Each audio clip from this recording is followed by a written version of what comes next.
One of the really great icons in the life of the church today, I think, is Archbishop, soon-to-be Cardinal Timothy Dolan, making his way up the aisle of St. Patrick's Cathedral to commence Mass.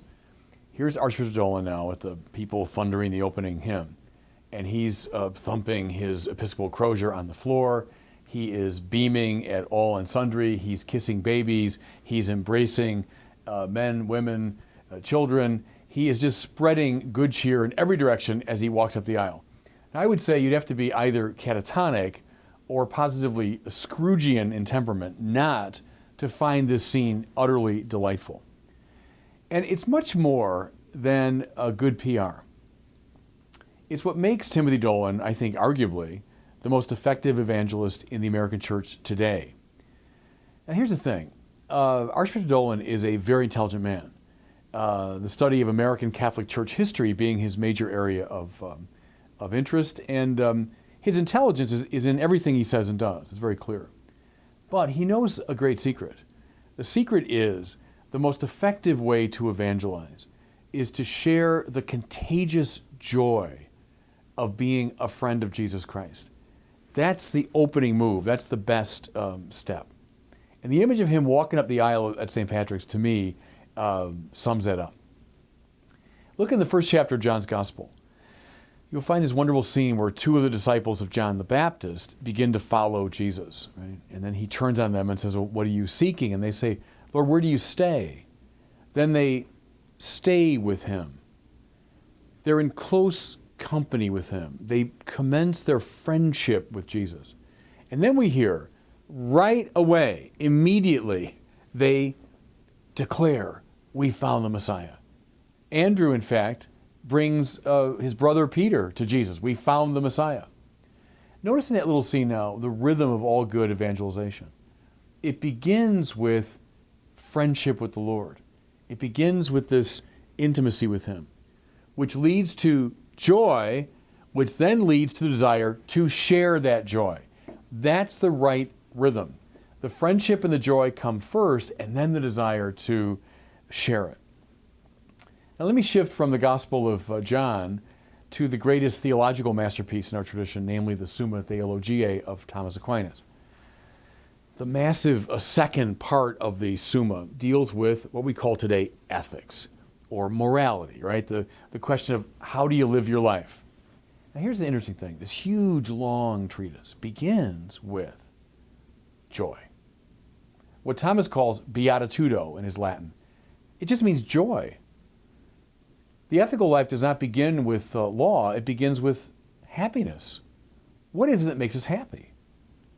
After dismissing wealth, pleasure, power, and honor, though they're good things, but Thomas dismisses them as our ultimate joy.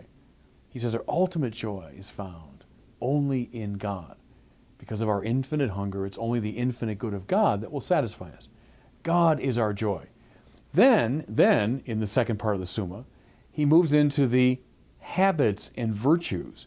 That means these various moves that will inculcate in us the right tendency toward our ultimate good. Then, in question 90, he finally gets to law. And see, thereupon hangs a tale. He doesn't begin with law.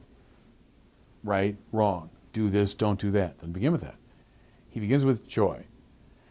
Then the habits and virtues that inculcate joy. And then finally, the laws that help you inculcate the habits and virtues, which in turn produce joy. Getting that backward is a large part of the problem. When you begin ethics with law, you tend to turn people off. You tend to skew the project. Rather begin with joy, and then you get eventually to the law. Now, let me go from the Gospel of John to Thomas Aquinas, and now to the church of the 1970s, 1980s of the last century, the church that I grew up in. I would say this was a church preoccupied with the law. Now, here's what I mean. Whether you were on the left or the right, Catholics of that period were very interested in questions of especially sexual morality. Whether you wanted to defend the sexual morality of the church or change it, there was tremendous concentration on ethics. When I was coming of age, it was a church often bickering with itself about sexual law. What that produced, I would say, what it presented to the world was a very disedifying and very uncompelling face. Now, I'm not saying for a second that the people who entertained these questions were anything less than serious and good people. I'm not saying for a second the questions aren't interesting. What I am saying is this: when you lead with them, you tend not to be evangelically compelling. And if you want to see proof of it, the number of people in my generation, so we who came of age in that church, the number of Catholics who drifted away either to another Christian denomination or what's much more likely, into a bland secularism. Because the church fussing with itself about ethics is not an evangelically compelling church. I know I use these sports analogies maybe too much, but think of baseball. You begin with the exuberance of the game. You begin with the sheer fun of playing baseball. And you want to draw a young person into that, right? Once they're into the exuberance of the game, they will naturally begin to ask, what makes that possible? How do you turn that double play? How exactly do you hit that curveball? How do you throw a curveball? What's the best way to play shortstop? How do you charge a bunt properly? It's the exuberance of the game, the joy of it, that leads you then naturally to say, what are the moves and the laws that I should put in my body that make this game possible? That's the right rhythm. You don't begin by talking to people about the rules and practical demands of baseball. You begin with the fun of the game. See? Same is true, it seems to me, in the area of religion, of evangelization. Begin with joy, and then people will naturally begin to ask, what do I do to inculcate that joy? So here's where someone like John Paul II got this right. Deeply interested in sexual morality. That was his academic focus. Theology of the body, all that.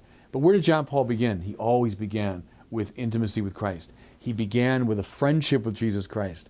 And then, boy, if you want to live that friendship as radically as you can at every level of your life, now, here are the demands of the moral life. First the joy, then the ethics. So let me go back as I close to the opening image of soon-to-be Cardinal Dolan walking up the aisle. That's good evangelization. Begin with that. Begin with him. Begin with contagious joy. Let someone be drawn into the sheer exuberance of his embrace of the Christian life. And then see, I would wager that person will ask soon enough, how did he get that way? What makes him so joyful? And then you say, look, let me tell you. Now let me give you the habits, the virtues, the laws that will inculcate in you the dispositions to joy that you found in him. But see, the evangelical strategy is first the joy, then the ethics. When we get that right, we get a lot of things right.